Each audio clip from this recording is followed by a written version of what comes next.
ٹھیک ہے. اگلا سوال ہے علی بھائی، کیا سنت موقدہ اور غیر موقدہ کے پڑھنے میں کوئی فرق ہے؟ کوئی فرق نہیں ہے. موقدہ غیر موقدہ نوافل یہ تفریق فقہا کی ہے.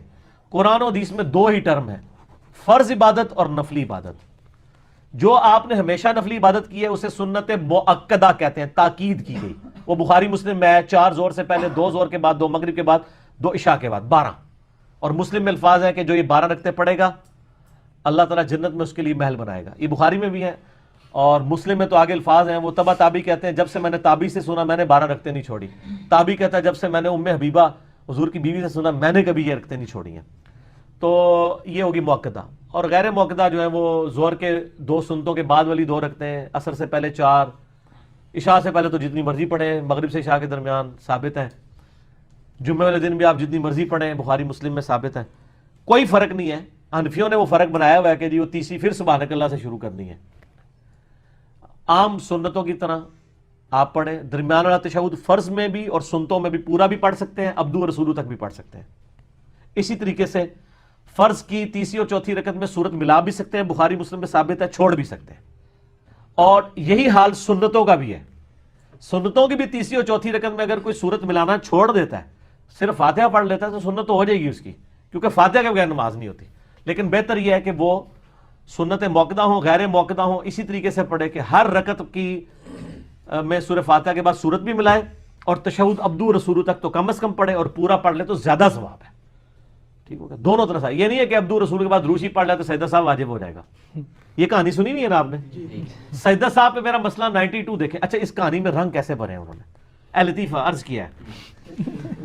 کیا ہے یہ آپ نے لکھا تھا، ہم تو عرض کر کے نا اس کی انجینئرنگ کرنے لگے. انہوں نے فقہ حنفی میں یہ مسئلہ لکھا ہوا ہے کہ اگر کوئی اللہم صلی علی پڑھ لینا عبدو رسولو کے بعد تو اس پہ سجدہ صاحب واجب نہیں ہے. اگر اس نے پڑھ دیا اللہم صلی علی محمد تو اب 3 لفظ ہو گئے تو اب سجدہ صاحب کرے گا، کیونکہ اس وقت تو نہیں پڑھنا تھا اور پڑھ دیا. حالانکہ میں نے سنن نسائی سے ثابت کیا کہ نبی علیہ السلام درمیان والے تشہد میں بھی پوری پڑھ لیا کرتے تھے. اچھا وہ کہتے ہیں جی ایک دفعہ امام حنیفہ رحمۃ اللہ علیہ کو نبی علیہ السلام کی زیارت ہوئی خواب میں. آپ نے فرمایا کہ ابو حنیفہ تو نے دروشی پڑھنے والے کے اوپر سجدہ صاحب لگا دیا. سجدہ صاحب تو پلنٹی ہوتی ہے نا کہ غلطی ہوئی. وہ کہتا ہے نہیں امام حنیفہ دیکھیں کتنے حاضر جواب تھے. امام حنیفہ پہ جھوٹی باندھا ہوا ہے، یقیناً انہوں نے خواب نہیں دیکھا. تو اب اگر میں مذاق اڑاؤں تو امام حنیفہ کا نہیں اڑا رہا ہوں گا، آپ کے واقعے کا اڑا رہا ہوں گا. وہ کہتے ہیں جی کہ امام حنیفہ نے کہا کہ یا رسول اللہ میں نے تو درود شریف اس پہ سجدہ صاحب واجب کیا ہے جو بھول کر غافل ہو کر درود پڑھے. ہائے ہائے ہائے سر انجینئرنگ ہو چکی ہے طے کرنا، رک جاؤ. تو وہ چونکہ اس نے غافل ہو کے پڑھا ہے تو غافل ہونے کی سزا یہ ہے کہ سجدہ صاحب کرے. ان سے پوچھے فقہ حنفی میں لکھا ہوا ہے کہ ہر وہ کام جس سے سجدہ صاحب واجب ہوتا ہے اگر وہ جان بوجھ کے کیا جائے تو نماز ہی نہیں ہوتی.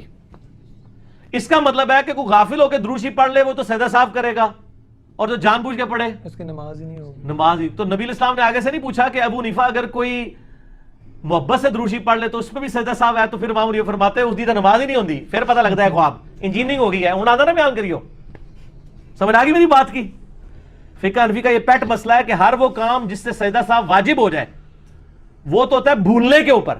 اگر وہ کام جان بوجھ کے کرے، یعنی ایک بندے نے دوسری رکعت میں بیٹھنا تھا اور وہ جان بوجھ کے چھوڑ کے کھڑا ہو گیا تو وہ کہتے ہیں نماز دوبارہ پڑھے گا، مکروہ تحریمی واجب الادا ہے، کیونکہ اس نے وہ غلطی جان بوجھ کے کی ہے، بھول کے نہیں کی. صحف تو کہتے ہی بھول کو ہے، سجدہ صاحب بھول کا سجدہ. تو سر درود شریف جو صحف سے پڑھے وہ تو آپ نے کہانی کرا لی کہ وہ غافل ہو کے پڑھا تھا اس لیے. اچھا آپ جان بوجھ کے کوئی پڑھ لے، ہم تو پڑھتے ہیں اللہ کے فضل سے، ہم تو وطروں میں بھی پڑھتے ہیں، سنت ہے دعائے قنوت کے بعد. آپ تو درود والے صرف نام کے ہیں نا، ہم دروشی واقعی پڑھنے والے ہیں. ٹھیک ہے، ہم نہ بارود والے ہیں اور نہ گالیاں دینے والے ہیں، ہم درود والے ہیں اور گالیاں کھانے والے ہیں. اللہم صلی علی محمد وعلی آل محمد. تو یہ انجینئرنگ ہو گئی ہے جی اب اس واقعے کی. اب اس واقعے کو آگے سے اب کچھ جوڑنا پڑے گا آپ کو، کیونکہ اس واقعے کے آگے اب لکھا ہوگا فٹ نوٹ کے اوپر کہ اگر یہ مسئلہ ہے تو پھر اے مسئلہ بھی حل کرو نا، کہ اگر جان بوجھ کے دروشی پڑھ لے تو پھر تو اس کی نماز افضل ہونی چاہیے. تو آپ کہیں گے وہ ہوگی ہی نہیں. سر یہ جب آپ کہانی کرائیں گے نا تو آپ کو پتہ چل جائے گا آپ نے بزرگوں کے اوپر جھوٹے خواب باندھے ہوئے. پھر غصہ میرے پہ نہ کھایا کریں سر، آپ کے اگر بزرگوں نے اس طرح کی ادھوری چیزیں دی ہیں جو بعد میں پکڑی گئی ہیں تو سر میرا تو قصور نہیں ہے، انہوں نے خود غلطی کی ہے، نہ وہ کرتے نہ پکڑی جاتے. اب قرآن حدیث میں دیکھیں ہر چیز بالکل ٹنا ٹن ہے، اس میں کوئی آپ جھول نہیں نکال سکتے. تو میں ایک جملہ بولا کرتا ہوں کہ چور اپنی لنگوٹی چھوڑ جاتا ہے تو اسے وہ پکڑا جاتا ہے. تو یہ سارا واقعی جعلی ہے، جھوٹا واقعہ. ٹھیک ہو گیا. اگلا سوال یہ ہے کہ کیا پوری زندگی بغیر شادی کے گزارنا بھی جائز ہے؟ نہیں، جائز ناجائز کا مسئلہ یہ کہ یہ یعنی ناپسندیدہ ہے. اچھا شادی کا تو لوگ سارے پوچھتے ہیں، باقی معاملات کے نہیں پوچھتے کہ کیا بندہ پوری زندگی صرف شلوار قمیض ہی پہنتا رہے، یہ جائز ہے؟ شادی کا ویسے چسکے لاندے نے جنہوں نہیں لب رہا ہوتا وہ کہتا ہے یار انجی چلتا رہے. بخاری مسلم دونوں میں یہ حدیث ہے، نبی علیہ السلام کی غیر موجودگی میں 3 اصحاب ملنے کے لیے آئے، اور آپ کو یہ حدیث جو ہے وہ کتاب النکاح میں بخاری میں مل جائے گی، اور مشکات میں آپ کو کتاب السنت کی پیروی والے چیپٹر میں ملے گی. انہوں نے کہا کہ نبی علیہ السلام کی عبادت کا کیا حال ہے؟ تو حضور کی بیوی نے پردے میں بتایا کہ آپ تو رات کو سوتے بھی ہیں اور نفل بھی پڑھتے ہیں اور روزانہ نفلی روزے نہیں رکھتے اور بیویوں کے پاس بھی جاتے ہیں. تو انہوں نے آپس میں بات کیا، حضور تو بخشے بخشائے ہیں، حضور کو کیا ضرورت ہے. ایک نے کہا کہ میں شادی نہیں کروں گا، پوری زندگی اللہ اللہ کروں گا. دوسرے نے کہا میں پوری رات جاگا کروں گا. تیسرے نے کہا میں روزانہ روزہ رکھوں گا. یہ کہہ کے وہاں سے چلے گئے. نبی علیہ السلام آئے تو ان کو بتایا گیا کہ آپ کے 3 چیتے آئے تھے اور وہ اس طرح کے دعوے کر کے گئے. آپ بلاؤ انہوں نے، اور اتنے غصے میں آپ نے فرمایا اللہ کی قسم میں تم سے زیادہ تقوی رکھتا ہوں. اس کا مطلب یہ تھا کہ تسی زیادہ نیک بننا چاہتے ہو. میں رات کو سوتا بھی ہوں اور اٹھ کے نوافل بھی پڑھتا ہوں، میں نفلی روزے رکھتا بھی ہوں، چھوڑ بھی دیتا ہوں، اور میں نے اتنی شادیاں بھی کی ہوئی ہیں. نکاح میری سنت ہے، النکاح سنتی فمن رغب عن سنتی فلیس منی. یہ جو نکاح کے اوپر پڑھی جاتی ہے حدیث، نکاح میری سنت ہے، جس نے اس سے اغراض کیا اس کا مجھ سے کوئی تعلق ہی نہیں ہے. تو لیکن اگر کوئی نہیں کرتا کسی مجبوری کی وجہ سے، کسی کو مطلب کوئی سیکچول ایشو ہے اس طرح کا، تو وہ ظاہر ہے کہ اس طرح فرض نہیں ہے جس طرح نماز روزہ ہے، لیکن سنت تو ہے اور پسندیدہ ہے. اسلام خاندانی نظام چاہتا ہے، کرنی چاہیے، شادی ضرور کرنی چاہیے. چلیے بھائی اگلا سوال ہے کہ کیا خودکشی والے آدمی اور کنوارے بوڑھے کا جنازہ پڑھنا جائز ہے؟ ہاں، ہمارے یہ پنجاب میں مشہور ہے کہ جس کی شادی نہ اس کا جنازہ ہی جائز نہیں ہوتا. نماز نہ پڑھے ہو جاتا ہے، کیونکہ پاکستان کا شناختی کارڈ ہے نا. یہ حدیث تو صرف مسلم شریف میں نماز کے بارے میں تھی 246 کہ بندے کے کفر اور اسلام کے درمیان فرق نماز ہے. آج تک ہم نے یہ نہیں سنا کہ بے نمازی کا جنازہ نہیں ہوتا.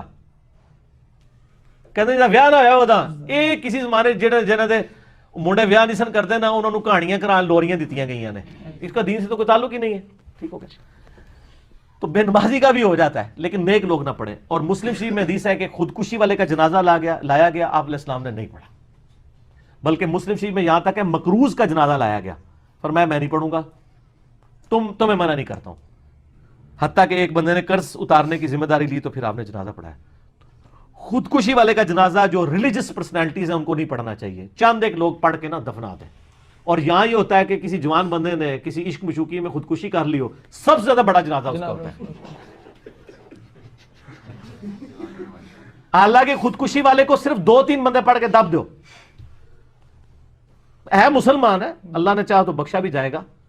ہمارے ایک درس میں بھائی آتے تھے شروع میں، 2008-9 کی بات کرنا، دعوت اسلامی میں تھے، 17-18 سال کی عمر تھی، حافظ قرآن تھے. انہوں نے وہ سویپ تیزاب پی کے خودکشی کر لی. تو جہلم کی تاریخ میں اتنا جنازہ شاید ہی کسی کا ہوا ہو.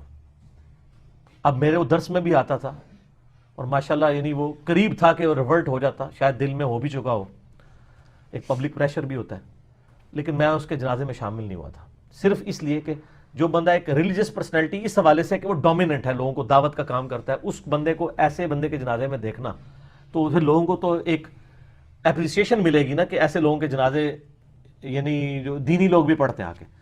تو یہاں پہ جو جتنے وہ بے نمازی ٹھگ قسم کے جعلی قسم کے وہ فراڈیے لوگ ہوتے ہیں، امیر کبیر، ان کے جنازے ویسے کو نہیں مسئلہ پڑھ لے کرو، ایپٹ دے بغیر وضو دیکھنے لوگ وہ دنیا داری کے لیے گئے ہوتے ہیں، سارے صحافی پہنچے ہوئے ہوتے ہیں، بغیر وضو کے کھڑے ہوتے ہیں، ان کو پتہ ہم ٹوٹل پورا کرنے آئے ہوئے ہیں.